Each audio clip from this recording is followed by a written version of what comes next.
नमस्कार दोस्तों, एक बार फिर स्वागत है आपका हमारे चैनल DNT इंडिया में। दोस्तों, जैसा कि आप जानते हैं कि लॉकडाउन को कुछ शर्तों के आधार पर खोला जा चुका है, जिसके चलते देश में हालात बिगड़ते नजर आ रहे हैं। शायद ये फैसला भारत के लिए भारी पड़ गया, क्योंकि दिन प्रतिदिन संक्रमितों की संख्या में इजाफा हो रहा है। ऐसे में लॉकडाउन को दोबारा से लगने की बहुत चर्चा होने लगी है। आपको बता दें कि अभी तक देश में संक्रमितों के आंकड़े क्या हैं। तो देश में कुल संक्रमितों की संख्या 3,67,000 के करीब पहुंच गई है। वहीं ठीक हुए मरीजों की संख्या 2 लाख के पार हो गई है। मरने वालों के आंकड़ों की बात करें तो ये संख्या 12,000 के करीब पहुंच गई है। पिछले 24 घंटों में 10,000 से ज्यादा मरीज संक्रमित हुए हैं। दोस्तों, जैसे जैसे आंकड़े बढ़ रहे हैं, चिंता की बात तो ये है कि अगस्त के पहले हफ्ते में ही संक्रमितों की संख्या 20 लाख हो सकती है। परंतु इसमें राहत की बात यह है कि दोस्तों, देश में रिकवरी रेट काफी तेजी से बढ़ रहा है। जहां लोग दिन प्रतिदिन संक्रमित हो रहे हैं, वहीं काफी लोग ठीक भी हो रहे हैं। हालांकि केसेस के आंकड़े हर घंटे बदल रहे हैं। इसी के साथ ले चलते हैं आपको आज की बड़ी खबरों की ओर। चीन को सबक सिखाने के लिए भारत इस्तेमाल कर सकता है इन 5 तरीकों को। जानिए पूरी खबर। डाक विभाग में निकली बम्पर भर्तियां, बिना एग्जाम के मिलेगी नौकरी। आगे बढ़ते हैं दोस्तों। मोदी सरकार के सामने आई ये बड़ी मुसीबतें। सिर्फ चीन से तनाव एक अकेली परेशानी नहीं है और मास्क पहनना हुआ अनिवार्य, नहीं तो हो सकता है चालान। इन खबरों को विस्तार से देखने के लिए वीडियो को अंत तक जरूर देखें। पर उससे पहले इन खबरों को आप तक पहुंचाने में काफी मेहनत लगती है, तो इस मेहनत के लिए एक छोटा सा लाइक जरूर करें। बढ़ते हैं आज की बड़ी खबरों की तरफ। आइए अब खबरों को विस्तार से देख लेते हैं। चीन को सबक सिखाने के लिए भारत इस्तेमाल कर सकता है 5 तरीकों को।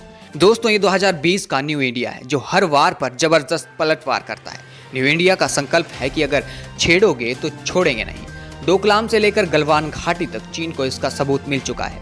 चीन के खिलाफ भारत इन कूटनीतियों और सैन्य विकल्प चुन सकता है। पहला विकल्प, चीन के खिलाफ सख्त कार्रवाई की रणनीति बने। दूसरा विकल्प, LAC पर चीन की उसकी भाषा में जवाब देना। तीसरा विकल्प, समुद्रों में चीन की घेराबंदी करें इंडियन नेवी। चौथा विकल्प, चीन के खिलाफ अंतर्राष्ट्रीय गठबंधन बनाए। पांचवा विकल्प, चीन के खिलाफ जवाबी कार्रवाई करे भारत। इन 5 विकल्पों से हम चीन को बहुत अच्छे से जवाब दे सकते हैं और सबक सिखा सकते हैं। बढ़ते हैं अगली खबर की ओर। डाक विभाग में निकली बम्पर भर्तियां, बिना एग्जाम के मिलेगी नौकरी।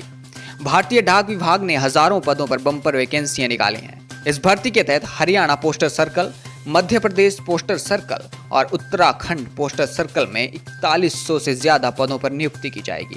अच्छी बात तो यह है कि इन पदों पर नौकरी के लिए 10वीं पास उम्मीदवार आवेदन कर सकते हैं। इस नौकरी से जुड़ी अधिक जानकारी के लिए प्रदेश की पोस्टल वेबसाइट पर जरूर जाएं। बढ़ते हैं अगली खबर की ओर। मोदी सरकार के सामने आई ये बड़ी मुसीबतें। सिर्फ चीन से तनाव एक अकेली परेशानी नहीं है। भारत और चीन के बीच तनाव चरम पर है। गलवान घाटी में हुई हिंसक झड़प में 20 सैनिकों के शहीद होने के बाद सियासत भी गर्म है। लेकिन भारत की चिंता केवल चीन से तनाव नहीं, बल्कि और भी कई है। एक तरफ जहां चीन से तनाव चरम पर पहुंचता दिख रहा है, वहीं दूसरी तरफ चीन से निकले वायरस ने नाक में दम करके रखा है। सदियों पुराना मित्र नेपाल भी आंखें दिखा रहा है, तो आतंक का देश पाकिस्तान सीमा पर लगातार गोली बारूद कर रहा है। लॉकडाउन के कारण थम सा गया इकोनॉमी का पहिया अलग सरदर्द बढ़ा रहा है। ऐसे में एक साथ सामने आ रही इन चुनौतियों से मोदी सरकार कैसे निपटेगी, सबकी निगाहें इसी ओर हैं। मास्क पहनना हुआ अनिवार्य, नहीं तो हो सकता है चालान। जी हां दोस्तों, लॉकडाउन के बाद कोरोना संक्रमितों के आंकड़ों में बहुत इजाफा हुआ है और ये बहुत चिंता का विषय है। ऐसे में सरकार नए नए नियम बना रही है, जिसके चलते मास्क पहनना अब अनिवार्य हो गया है। अगर कोई व्यक्ति नियमों का उल्लंघन करता है या फिर मास्क नहीं पहनता है, तो उसका चालान हो सकता है। तो ऐसे में अपनी सुरक्षा के लिए मास्क जरूर पहने। तो दोस्तों, ये थी आज की बड़ी खबरें। ऐसी खबरों को देखने के लिए हमारे चैनल को सब्सक्राइब करें और साथ में लगे बेल आइकन को जरूर प्रेस करें, ताकि हम हर दिन आपको ऐसी खबरें लेकर आते रहें। मिलते हैं अगली खबरों के साथ। जय हिंद, जय भारत।